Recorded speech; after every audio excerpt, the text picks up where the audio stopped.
So a funny thing happened yesterday. I've been preparing to do this video. Actually, I teased it in my last video about scalping Bermuda. A friend of mine texted me and said, Chuck, we just moved into a new place. I really want to have a nice lawn, but I don't have a lot of time. I don't have a lot of money. And so what I told him is exactly what I've been planning to put in this video, and that there is only 3 things that he absolutely has to do to have a nice lawn. I call them the 3 absolutes of lawn care.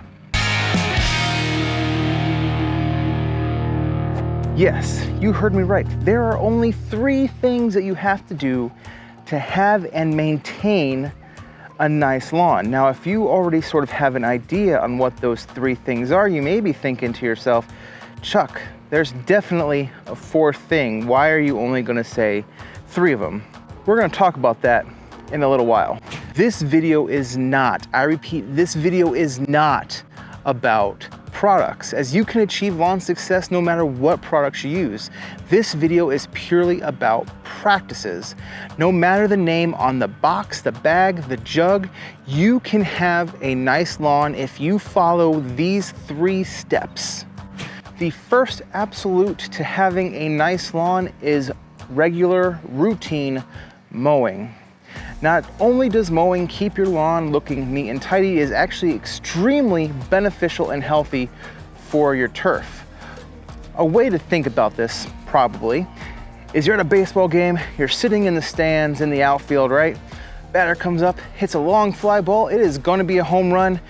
Everybody is standing up trying to catch that home run ball.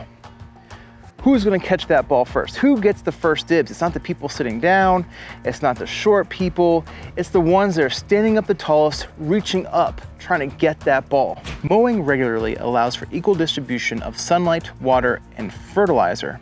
It also allows the hardiest, healthiest shoots to do the best. Also, routine mowing trains the grass to spend its energy to thicken up and build roots. As far as which height of cut is best for mowing, it really depends on your grass type. You need to figure out what type of grass you have. There's several videos. You can use phone apps like Picture This, take pictures of the grass blades, and it will tell you more than likely what type of grass you have, and then do research and find out how that grass likes to be mowed. You also want to make sure that you are mowing on a routine schedule, where that's 2 to 3 days a week, once every 7 days, whatever the case is. Mow it regularly and at a consistent height. So routine, regular mowing is the first absolute to having a nice lawn. If you made it to this point in the video, thank you so much. If you could please do me a favor, hit that like button down below, because that is the best way to help get my videos out to a larger audience. So if you haven't done so already, just take 1 second, click that button for me. It would really mean a lot. Thank you, I really appreciate it. The second absolute to having a nice lawn is watering, 1 inch minimum. The good thing about this step is that Mother Nature can be a huge help. It can also be a giant curse depending what part of the country you're living on at any particular time during the year. During the growing season, you want 1 inch of water minimum. How do you know if you're getting 1 inch of water? Well, the tuna can test, and I'll link to a video I did about that test down in the description box below, can be very beneficial. Basically, when you're getting ready to water your lawn, put out a tuna can. A tuna can is 1 inch deep. Time how long it takes to fill the tuna can a quarter of the way, and then do the math. If it took 20 minutes to get a 1/4 inch of water in the tuna can, times that by 4, and then you'll notice that it takes 1 hour to get 1 inch of water. That's very simplistic. Please do your own test, because everybody's house and their own water spigots act differently, so definitely do your own test there. If you have a in-ground irrigation system, first, you're extremely blessed, but a lot of the newer systems will give you this information in whether it's the app or the system itself. Watering every 3 days or every 2 days, whatever the case may be, deep and frequent waterings to get you 1 inch of water a week will help train those roots to dive down deep, get your grass growing and looking healthy. The third step is feed your lawn. Put down some NPK and everything will be okay. Yeah. Now this step can create so many rabbit holes because there's so many different options for for fertilizer, the key thing here is putting down something is better than putting down nothing.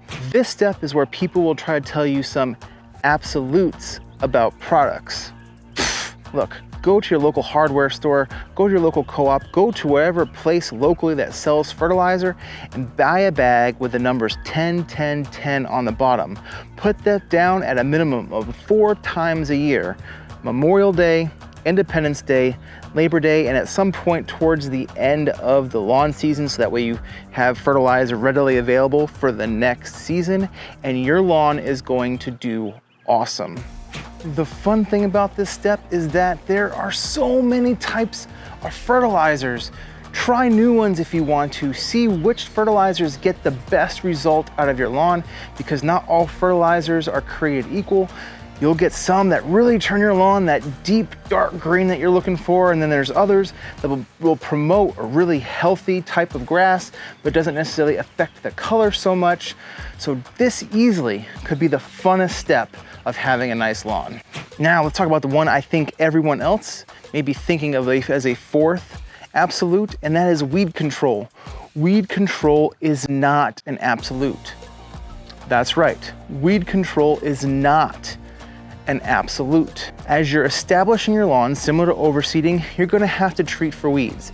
Put down a pre-emergent and make sure that that pesky crabgrass isn't coming up and wrecking things halfway through the season. Do a post-emergent herbicide if weeds do pop up, or just pull weeds by hand. But eventually, as you thicken up your lawn, weeds will have less and less success in establishing in your turf. Weeds thrive where grass doesn't. So if you have a thin, sparse lawn, plenty of opportunities for weeds.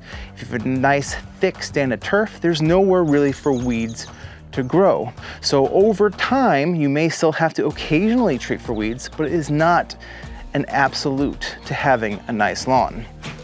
That's it, and that's all fact. If people want to move weed control to the absolute category, sure, but mowing, watering, and feeding are the only things that you will always have to do if you want to have a nice lawn. Everything else is just tools in the toolbox. Icing on the cake, the cherry on top, gravy. But you will not always have to do them. That is it for this video. I hope that I was able to simplify the lawn care process into the 3 things you have to do. All the products and stuff, you can do that research on your own and find out what products work best in your area. But at least the 3 main practices, mowing, watering, and feeding, doing those regularly, coming up with some form of routine, that is what's gonna help you have a nice stand of turf, not the products involved. If you did find value in this video, I'd really appreciate if you can give me a thumbs up, because like I said earlier, that is how these videos will spread to a larger audience. I will see you all in the next video. Have a fantastic rest of your day, and God bless.